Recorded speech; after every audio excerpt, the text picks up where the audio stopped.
I thought it was a great opportunity to not only develop a plan for the future of the school, but develop a plan for the future of me, knowing that a strategic plan was anywhere from 3 to 5, maybe 8 years.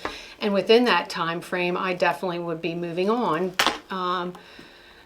because I really do feel that a new set of eyes and new leadership is good for any organization and would be phenomenal for Radcliffe.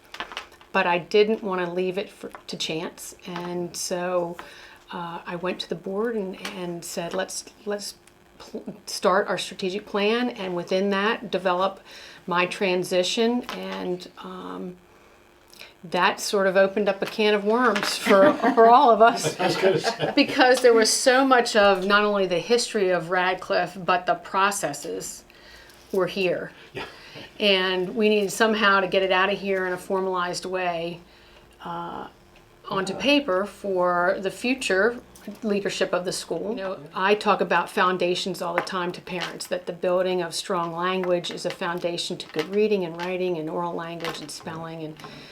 And it was building that strong foundation for a good transition to new leadership. And we needed to get that really solidly formatted and in hard copy, so to speak, so that not only the vision but the history of the school would be well established. I spent a lot of last fall really looking at structural issues and at the same time trying to expand our board. So I think we were down to 8 board members, and now we have 13 board members, which we have brought on over that period of time. So there was a lot of board action that needed to be taken place. And you asked why the longer term around strategic planning is because we really started to look at the roots of the organization and build from there. Right.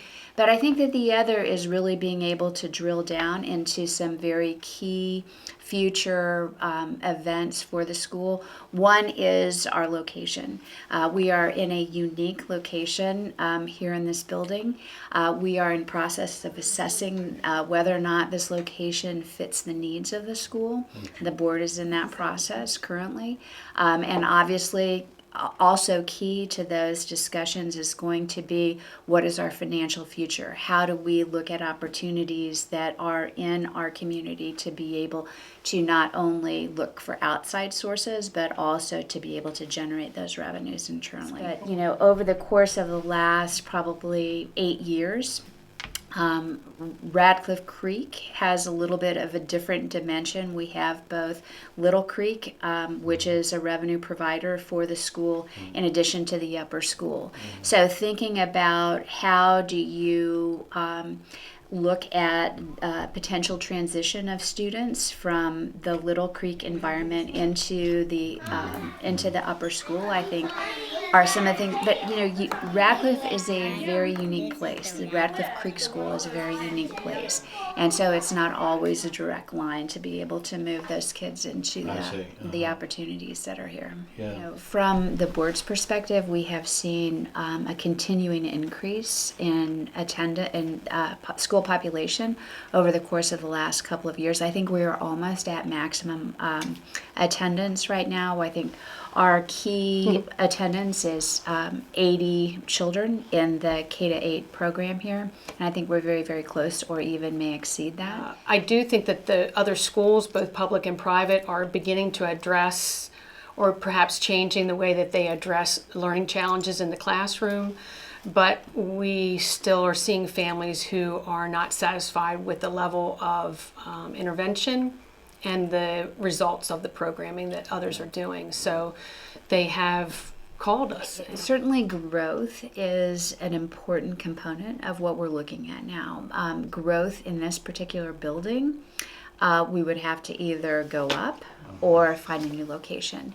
And so past sort of getting the transition in place and announced, a lot of what we will be doing over the course of the next year is looking at those options, because growth can help build more sustainability for this school. We've had a lot of people over the years ask us about moving out of Chestertown. That's a very serious decision for this organization.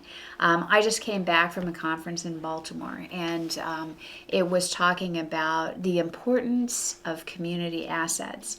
And boy, do I believe that Radcliffe Creek School is a critically important asset for the town of Chestertown, for Kent County, really within the Eastern Shore. Certainly, it would be great if we could be in a larger demographic. We would have more students to draw from. But one of the things that Molly talked about that I think is so important and that makes the school what it is the talented teachers and committed teachers that are here. And I'd say almost all of our teachers live in Kent County, and many of them are residents of Chestertown. And they live here because they love it here. And we have an incredible resource in Chestertown that I wish we could share with more people. Not too many more people, but because it isn't really just about the increasing enrollment in the school. Perhaps we could go somewhere and do that. Maybe that would be the right thing. But back to this question of the community assets, so important. We have 20 years of Molly's dedication to not only this school, but to this place. And I don't think that any of us would take any of that lightly.